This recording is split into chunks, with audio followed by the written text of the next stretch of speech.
I'm going to be honest with you. There are a lot of days that discipline is the last thing I'm thinking about. Usually, those are the days that I want to give into procrastination, doom scrolling, sleep, revenge, all the things I know I'm not supposed to do. But the reality is, discipline is what saves me, and I need to learn to lean into it. And so I have. It's not about being perfect, it is about sticking with it. So I'm going to share with you how I push through on those tough days, whether it's one day or a whole week at a time, how I use discipline to get me out of these bad habits and back on track with the life that I want to live.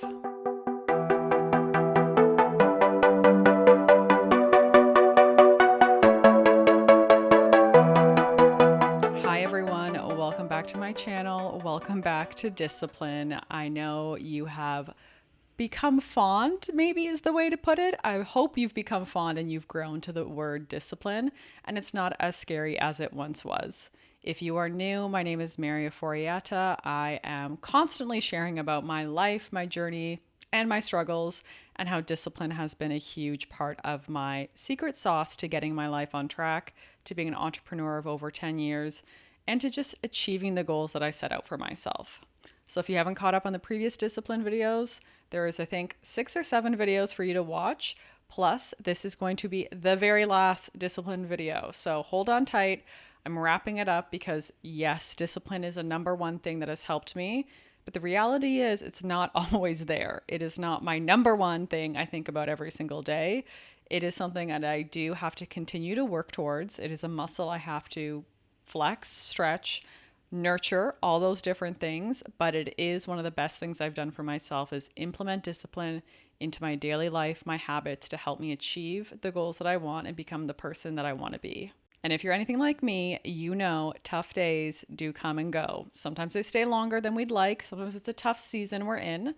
But that's what I want to talk about today is we've learned so much about discipline, about using accountability, having habits, celebrating your wins and celebrating your successes, focusing on progress over perfection. But what do you do when the tough days feel honestly too tough and it feels like you can't get through? I've been there. I probably will be there again. And these are some of the things that I lean on when I'm feeling like I cannot find my discipline muscle for the life of me. So, first off, let's normalize tough days. They happen to all of us. Sometimes they're things that we can plan for, prepare for, and a lot of times they just come out of the blue and they take over. Whether it's your mindset, your physical well being, life circumstances, there's so many things that can get you off track of where you want to be, and you start to feel like it's not easy and it's not even doable to do the things that you want to do. The reality is when these tough days come, your motivation is almost always out the window. Maybe you're dealing with stress, fatigue, health problems. As someone who deals with chronic pain and chronic illness, it is a constant battle when I am going through a flare up how to use my discipline because there is absolutely no motivation and I'm also struggling with physical pain. So I know about these tough days, and a lot of times it's something that you can't anticipate coming. It will blindside you, but that doesn't mean that you have to give into these tough days.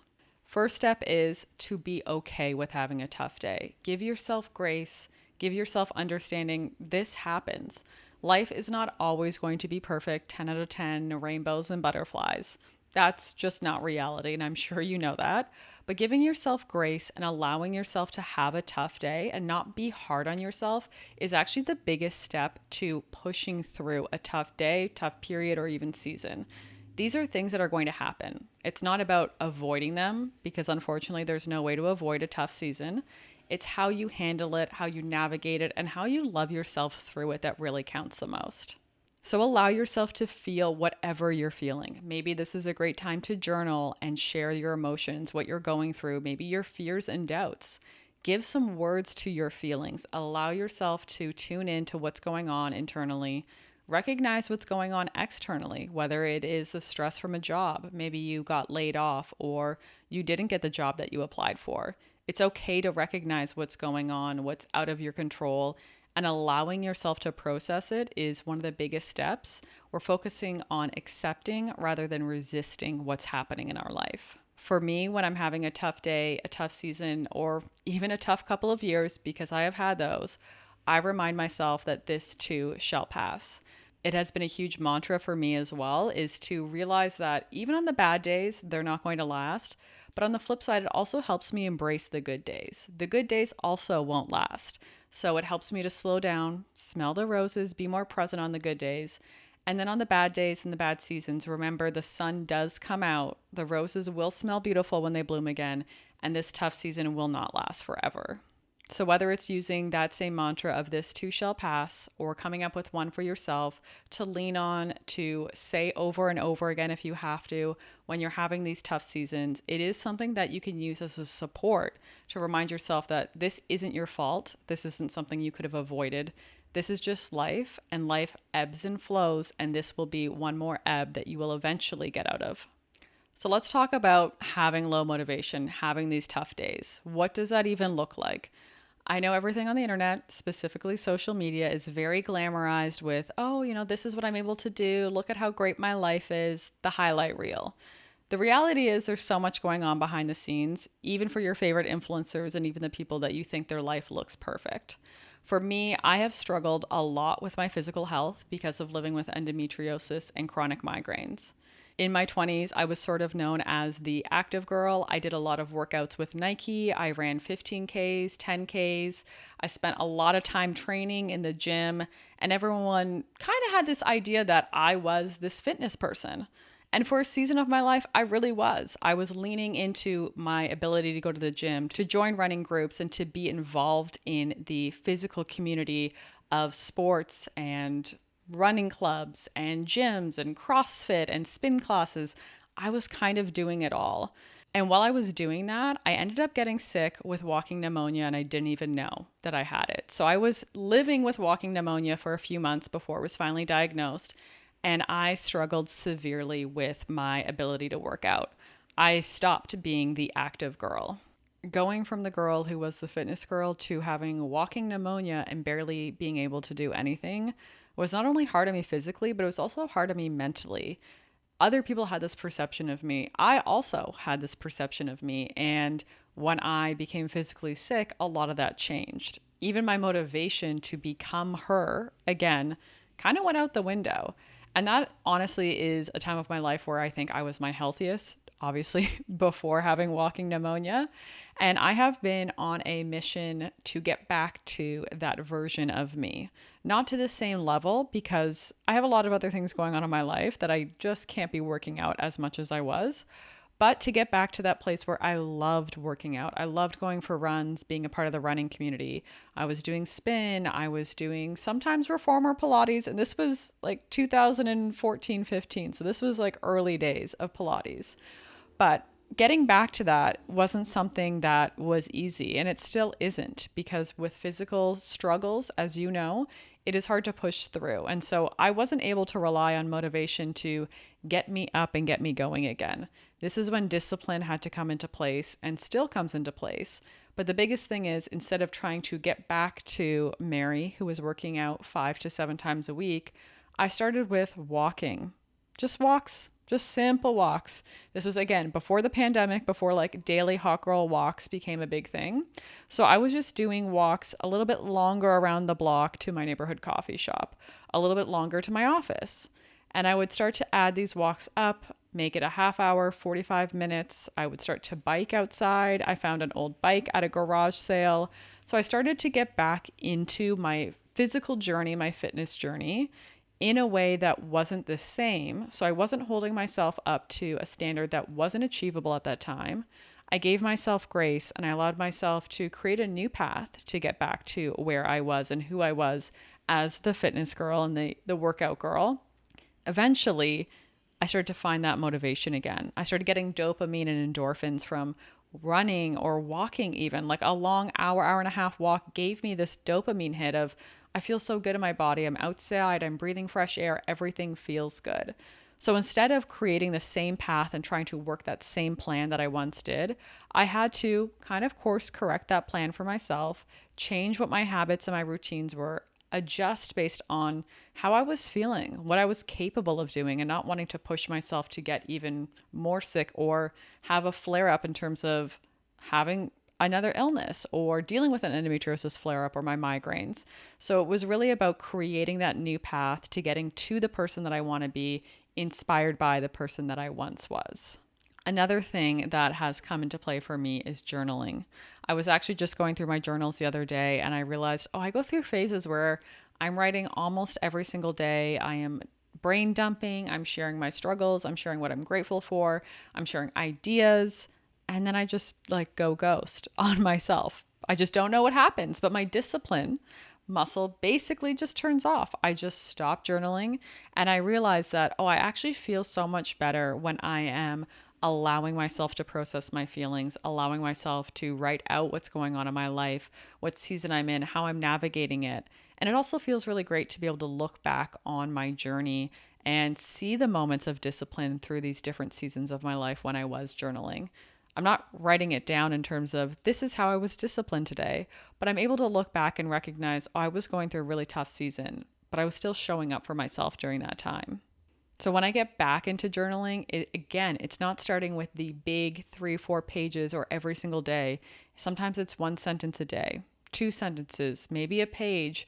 Maybe I get back into doing my morning brain dump and I write out my 3 pages in the morning before everything else happens in my day. But it is about finding that discipline muscle, starting to flex it and stretch it and nurture it. It's not going from 0 to 100. It is really about taking those steps, creating that habit again in a way that works with your lifestyle, because there's different seasons in life. When you are living with roommates versus living alone, if you have children or you don't, those are different seasons and your availability to show up for yourself looks different. So you want to make sure that when you are adjusting your discipline, maybe you're bringing in routines you used to do, you're also making them fit and work for what your life looks like today. There's no point trying to start something that's like putting a square in a circle.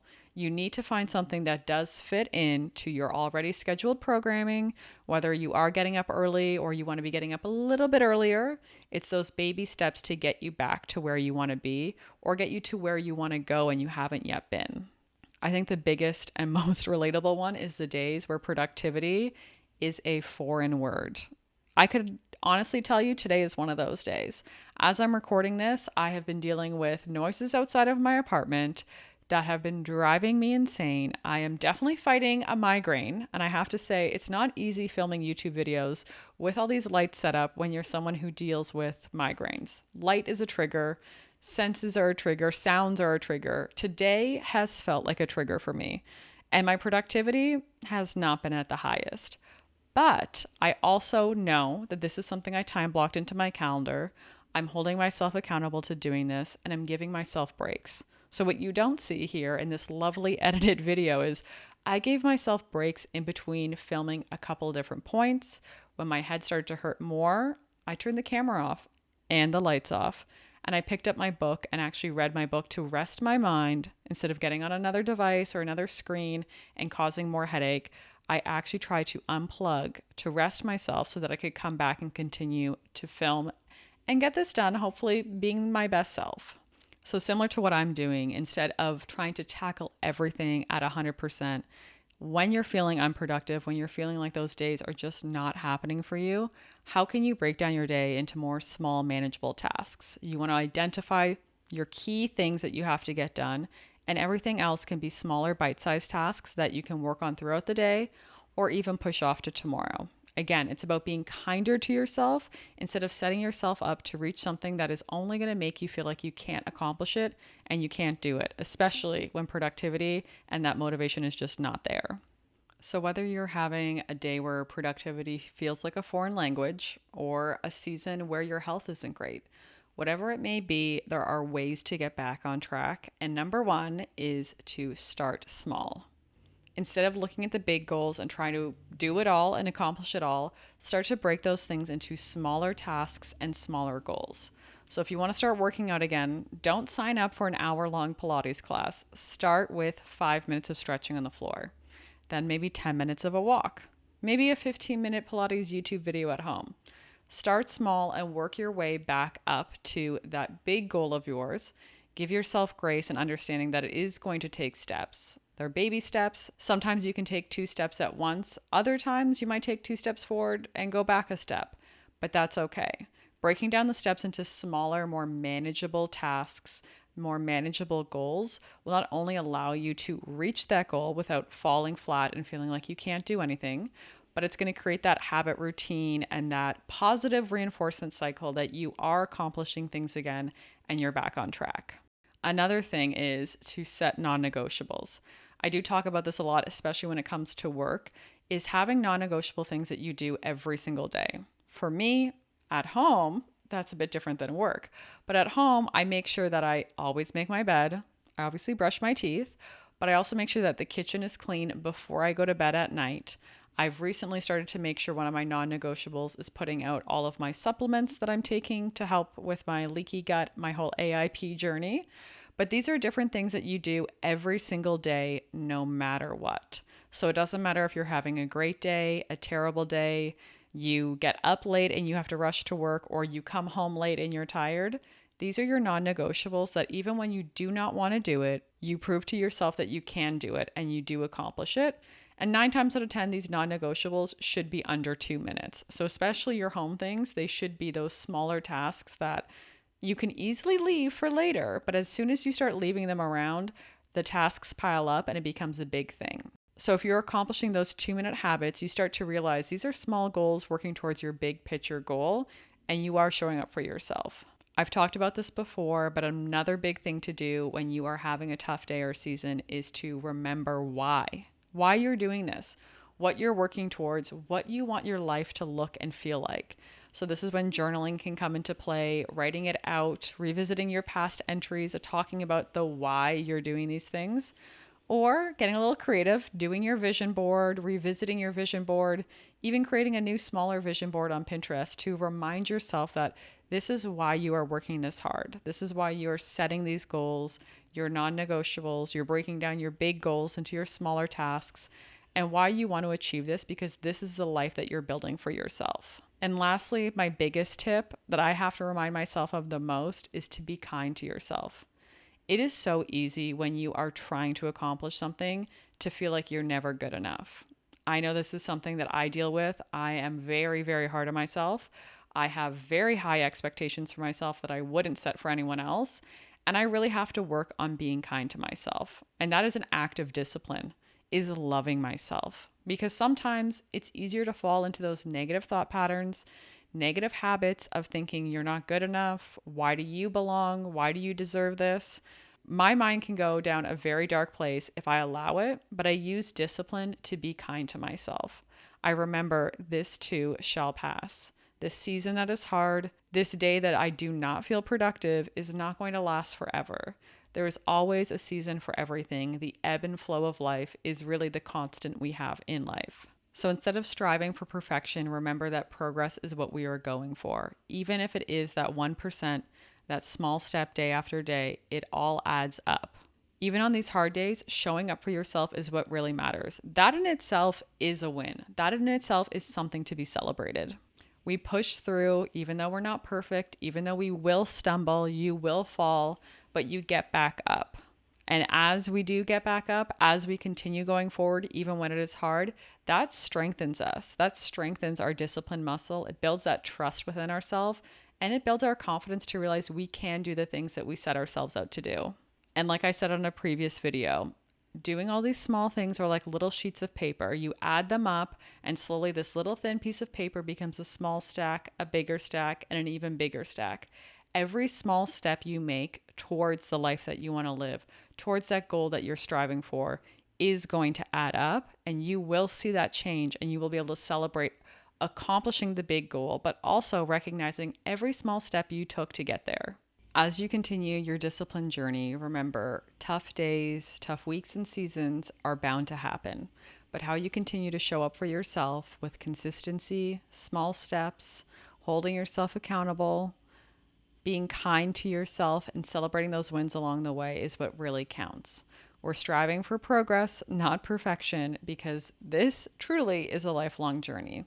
I would love to say that I have conquered discipline and it is now something that comes so naturally to me. At times it does, but it is not something that day in and day out I can rely on 100%. but showing up for myself, believing in myself, that trust and that confidence I've built allows me to show up for myself and use my discipline muscle even on the toughest of days. I want to thank all of you for joining me on this discipline series. If you have not caught the previous videos, there are many to go back and watch. Hopefully you can rewatch them when you are feeling maybe unmotivated or off track or just feeling a little unsure of how to get to where you want to go in life. It is normal to feel a little lost. We've heard of quarter life, midlife crises. Those are all things that we face, whether you're going through a tough season or maybe you're going through a really great season, but you want to continue to level up. Discipline will be your best friend, and I'm here to remind you. I'm on this journey with you, and I would love to hear how this video or any of my other discipline videos has impacted you on your journey. So let me know in the comments. I am going to definitely share more about discipline in my vlogs and in other different series that I'm going to do, but I will also dive into other topics. So if there's something in your life that you are maybe struggling with, you're trying to learn more about, or just something you want to explore, let me know what you think I should talk about next, and I will do my research. I will share about my life experiences and how these are different things that I've had to use and learn and relearn and flex these muscles to build the life that I want. Thank you all so much for being here. If you haven't subscribed, now would be a great time because, like I said, there's a lot more coming your way. I'll see you all in the next one.